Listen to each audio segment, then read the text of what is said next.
pictures, oh, what a hit you would be. Hello, everybody, and welcome to the show. My name is James, joined as ever by my friend Steve, and this episode we are talking Andy Muschietti's The Flash. Hey, but you know the drill. If you haven't already subscribed, it'd be a great favor to us. And just as a reminder, Deep Dive Movie Reviews does contain spoilers, so you have been warned. James, let's talk about The Flash. This is coming like right at the end of the DC extended universe as we know it. James Gunn is coming in, Peter Safran is coming in. They're essentially going to reboot the entire DC movie universe. And they just have to kind of get these contractually out of the way before they do that. So you come into a movie like this. I think the only one's still to come are Blue Beetle, which I don't really know anything about, and then the much delayed Aquaman sequel that's going to come out at the end of the year. And after that, that's it. Everybody's out. They're recasting everything, rebooting everything, and all the rest of it. And so it's the end of an era. And so you're coming into a film like this, and you're kind of almost thinking, well, there aren't any stakes. It doesn't really matter what they do, because none of it is going to have any ramifications or implications going forward. And when they introduce it as a kind of multiversal movie, you're thinking, okay, well, here's an opportunity just to have some fun, throw everything at the wall. Doesn't really matter what you do. You've got the opportunity to pull in, characters from past and present, incarnations of different characters, as many Batmans and Supermans as you want that we have seen before, and have a little fun with it, because it doesn't matter at the end of the day. You're not going to get people kicking up a fuss about, further down the line that's going to cause trouble, because we already know that this is the end of the line. This is a kind of last hurrah. And so therefore I was I had sort of fairly open expectations, I would say, rather than specifically big ones or small ones. And what you end up with, I thought, quite honestly, was a big hot mess. You didn't mention Michael Keaton, and I was here for Michael Keaton.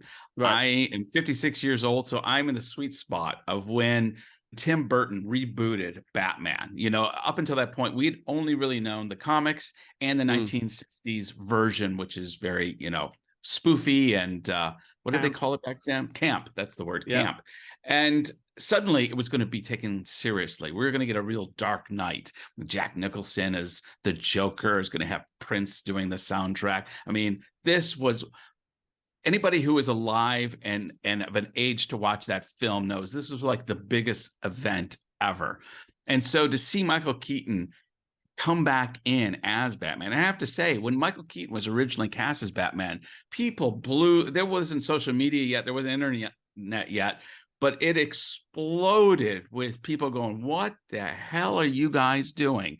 He's not muscular, he's a comedy actor, and yet he blew it away. People loved Michael Keaton as Batman. And so when I saw Michael Keaton was going to be part of the multiverse, and we were going to see the old 1989 Batmobile, we were going to see Wayne Manor from that day, it was like nostalgia porn for me, and it was good, but for some reason it just didn't light up for me. It was like, yeah, okay, oh, there's the kitchen again, oh yeah, and then I just felt like it was a missed opportunity. And I don't know exactly, I've been trying to ask myself, where did they miss it?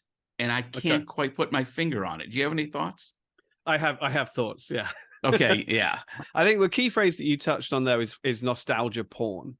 And I think that's what the expectation was for a film like this. This feels to me like a very deliberate response to Spider-Man No Way Home.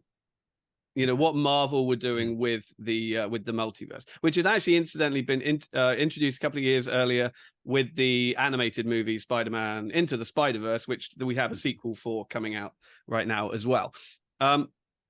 They saw what was happening there and how people were responding to that.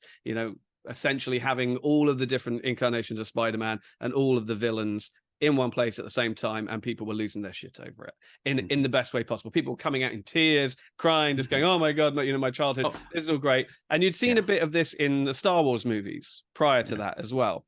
And so I think DC was looking at that and going, "Okay, Disney, Marvel have got their shit together. They know how to do this." And we have the mechanism narratively to be able to do it before, because we have the Flash. His speed force makes it possible for him to go fast enough that he can actually travel back in time. It's almost like Superman in the old Superman, Christopher Reeve Superman, where he flies around the earth and spins it backwards. Which speaking of Christopher Reeve, well, yes, well we will get to that. We'll get to that.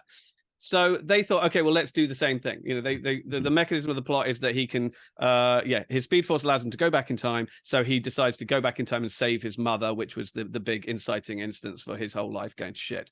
And he does that, but of course it changes the world and it fractures off these different possible simultaneous timelines, and so therefore you have a problem, and he gets stuck in the wrong one with no powers. That's the premise of the movie. What it means is that later, as the film goes along, yes, we know that you have Michael Keaton's Batman, because as I said, he finds himself in the wrong timeline. So there is no Justice League, but there is a Bruce Wayne, and it's a different Bruce Wayne. They also go in search of Superman, but there is no Superman, but there is this girl, Kara, who is Supergirl, essentially. Mm-hmm. So what the film is, it sets up this opportunity where you've got different timelines, so you can have different incarnations of these characters. But then the way that these different incarnations and different iterations of Batman and Superman, who are essentially in DC's canon the only characters really that they have multiple versions of on screen over the years, with the exception of Wonder Woman. I was kind of hoping that the TV Wonder Woman might show up at one point, but whose name? Linda Carter. Linda I was kind of hoping she might pop up. We can go deep cut. We can go deep cut. Kathy Lee Crosby in the 1973 version of, I think it's 1973. I might have to check that. Who did the TV pilot? It wasn't Sarah Michelle Gellar, but it was somebody like that. Oh yes, it was the girl Adriana that's on the Orville. Palecki? Yeah, I pronounce her name wrong. But I've watched the pilot on YouTube, and she's amazing. I thought that would have been a fantastic Wonder Woman. Right. But so my point was, is they've got this arsenal of all of these past versions that they can bring in, and you do see a lot of them, but the way that they're brought in is so meaningless. Yeah, so it lacks so much narrative impact. It's literally like the characters are sitting in what essentially what is like a carousel.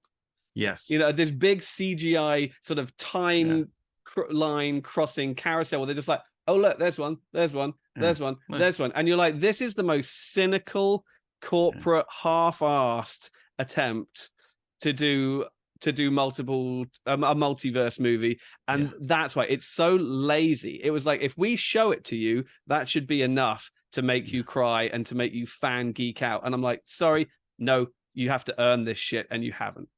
Yeah, no, the Spider-Man that brought back Andrew Garfield and help me, brought back Tobey Maguire, brought back Tobey Maguire. It wasn't just a quick gimmick cameo where we get to see them for a second and then move on the carousel, like you said.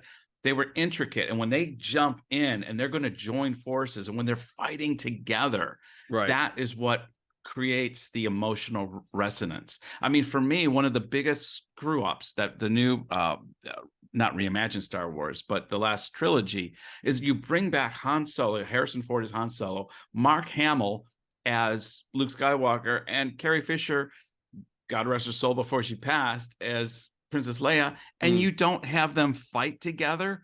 Are you out of your minds? I remember coming out of the original movie where they kill Harrison Ford and thought they weren't together fighting side by side even for a second time. Did no one, when this screenplay was presented, go, what the fuck are you guys doing? Yeah, and it's exactly that here. It's like why Spider-Man worked is because it was integral to the story that the villains got together and schemed, and then the Spider-Men had to get together and scheme because they knew each other's stuff, and they spent a solid amount of time sort of comparing their similarities, their differences, their life experiences, and all the rest of it, like the whole web shooter conversation, what have you. Here, there's none of that. It's just literally like, oh look, there's Christopher Reeve as Superman doing absolutely nothing. Just in some, I mean, obviously Christopher Reeve is dead, but in some weirdly sort of soupy, half-rendered CGI kind of just passing image. You've got If George. if anything, it almost made him look like he's dead in real life and he's in heaven and he's like in the afterlife glowing or something. And then it moves on to Nick Cage.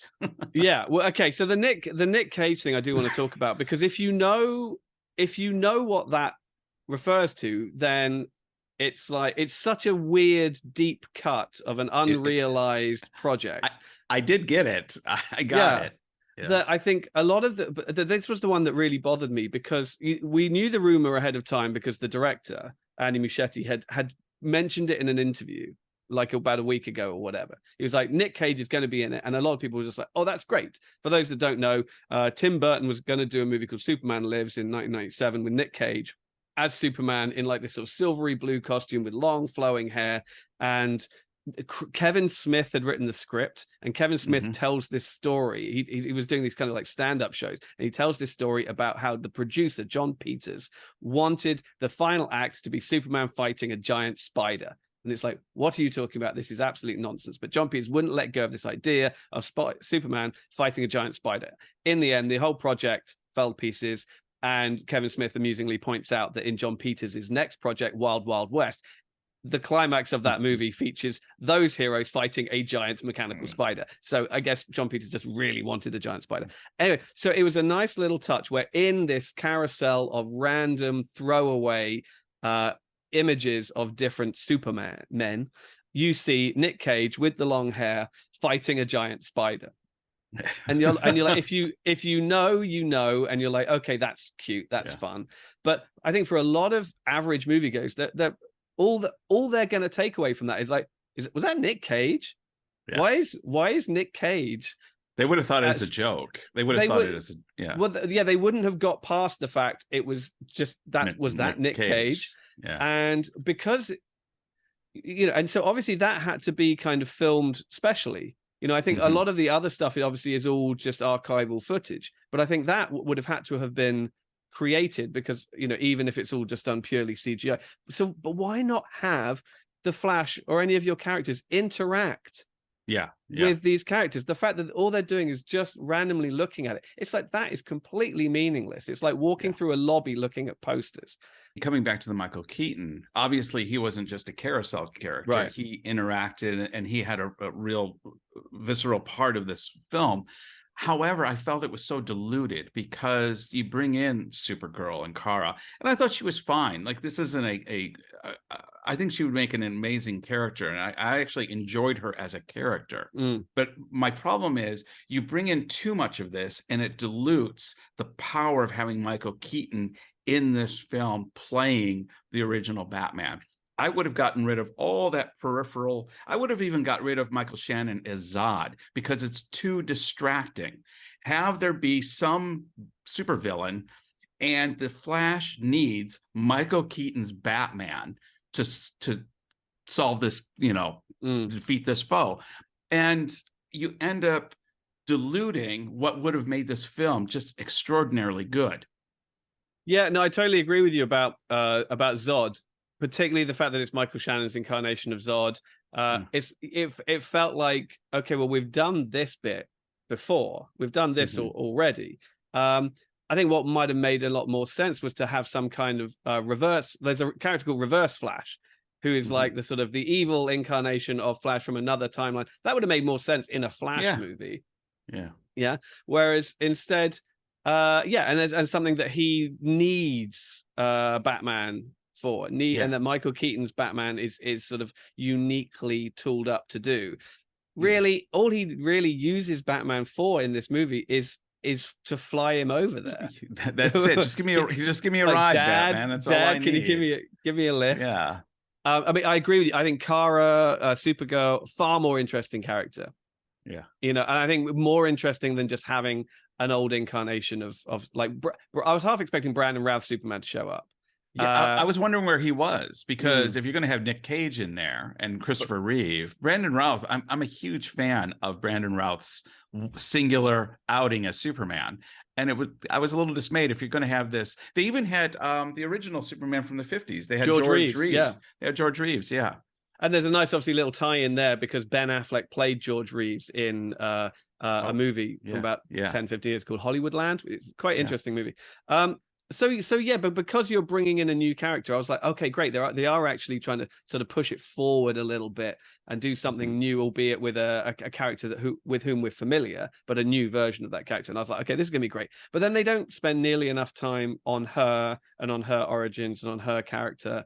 And again, she's just an enemy for Zod to go chase, and that was disappointing because I thought she was actually really good. Sasha Calle, I thought she was great. She looked the part, and I wanted more of her. And so, but again, to the point, I almost caught myself just saying it to the point where I was like, yeah, I'd really like to see a Supergirl spin-off movie with her in it, which we're not going to get because we know that we're not going to get because we're anything. At the end of it. We're not going to get anything from any of these. Which have just added to the frustration as well. Yeah. You know, for all the hoopla around Ezra Miller, at least I found the character irritating, but him as by himself, you know, he's fine. I thought, you know, he goes into his little Flash thing, and there was some nice humorous elements here, but by and large, I think what we said is this movie's a hot mess, and I'm just trying to figure, what are we going to rate it? What's going to be our instrument of measurement, James? Yeah, this is really tricky. Maybe we could do it as simple as redundant incarnations of DC characters. That's it. Perfect. Bingo. How many redundant DC characters are you going to give this out of 5? Yeah, I mean, not many. For all the reasons that I've said already. I mean, you get 2 Ezra Millers for the price of 1, which is more than enough.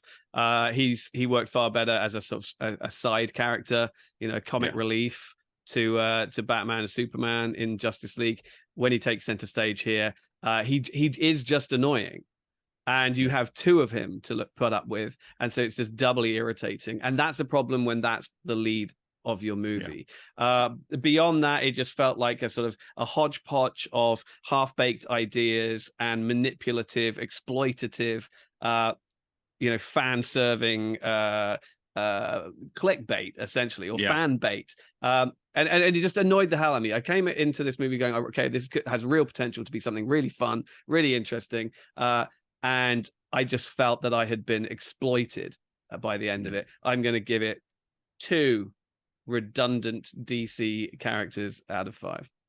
You know, I'm giving it 2 as well, because, and the reason it gets 2 is it had Michael Keaton in it. And although they underused him, he was still there. He gets a point. And there was some fun comic moments that I did enjoy in this film. So it's not a horrible movie, but it is a hot mess. It gets 2. And I thought, you know, just to add in, I thought some of the graphics or the animation or the special effects they use when he runs really fast, to actually diminish it, I just felt like it was more of, I'm watching a cartoon. It goes into cartoon mode.